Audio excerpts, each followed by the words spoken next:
absolutely destroys their lives. This is OCD, obsessive compulsive disorder. And the full-blown version of it bears so little resemblance to what any of us do when we are having to get the pen right and checking the mailbox the third time and having the jingle go through your head for a while. It is of such a scale larger. It is so much more destructive. It is virtually unimaginable from our perspective. People with OCD have their lives completely destroyed by this disorder. People with OCD in the full-blown version spend 6 hours a day washing their hands.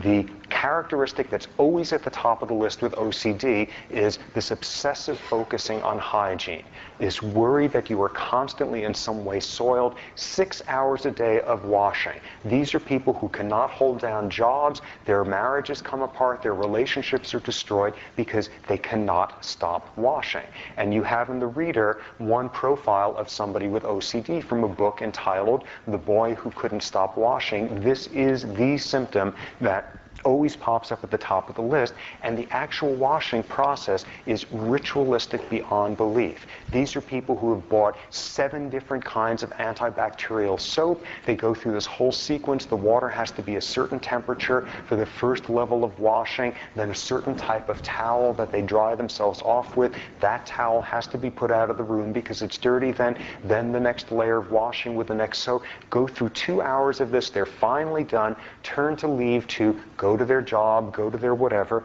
and on the way out, brush their elbow against the door, and they have to start all over again.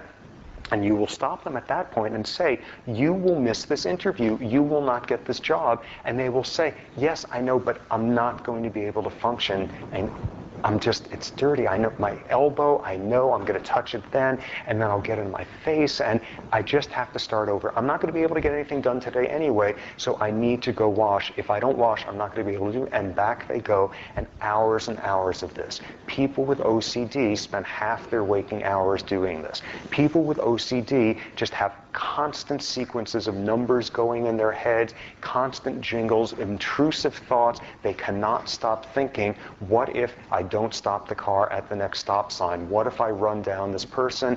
They have the intrusive thoughts of, I'm absolutely sure I struck somebody at that street crossing back there. I've got to go back and check.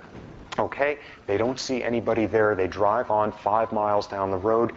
Probably the person flew off into the bushes. I have to go back and check. I have to go back and check. They can never leave their home because they've left the door unlocked. They go back, they check, the door is locked. They have to go back. They left the gas on. They left the light on. This is absolutely paralyzing. Intrusive thoughts, what if I leaned over and struck the person next to me? What if somebody kills my loved ones? You can't stop the thoughts. They just keep coming at these people. They cannot enter or leave a place. There is a paralysis about entering and leaving built around this sort of almost magical exclusionary power that you get a transition into a place. They cannot enter a room until they do a prime number of tappings on the wall before entering. They can then not enter the room until that's prime number, and then a different prime number with their left foot shaking. Completely arbitrary symptoms of having to enter and leave. Numerology, these people cannot begin a meal until the utensils are absolutely symmetrical and lined up, and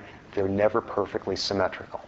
And the entering and leaving ritual is never done right, and they certainly can't enter the classroom unless the number of steps from here to the door is 2 times an interval that's with this, a very mathematical quality to it, and it's never quite right, and you've got to do it all over again.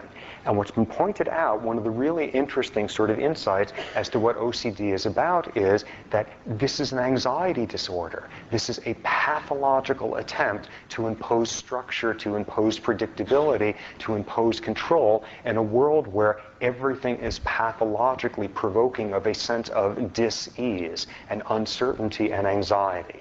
And the absolute horrifying version of OCD that I've heard described is this metaphor where this is straight out of ethology. This is a fixed action pattern. We all know the fixed action pattern of a dog is settling down at night on its blanket, and what does the dog do? It circles a few times before it settles down, but then it circles a couple couple of more times, and just as it's ready to, and then it circles a few more, and you can see at some point the dog doesn't even want to do this anymore. And it takes a while longer, and another 30 seconds before the dog can finally escape from this fixed action pattern and sit down. In OCD, the person never, ever escapes. The person spends forever circling on the blanket, being unable to finally lie down and rest because they are just consumed with these rituals, with these obsessive, intrusive thoughts. And what you get is, this is completely paralyzing. Okay, here's an example of an obsessive belief that we all have. Okay, can anybody identify this?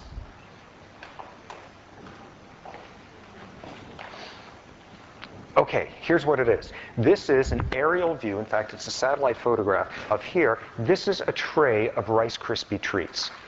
And you've just walked into the room, and it looks like this. And for a huge percentage of us, within a minute or so, it's going to look like this. Because we all feel this compulsive need to take a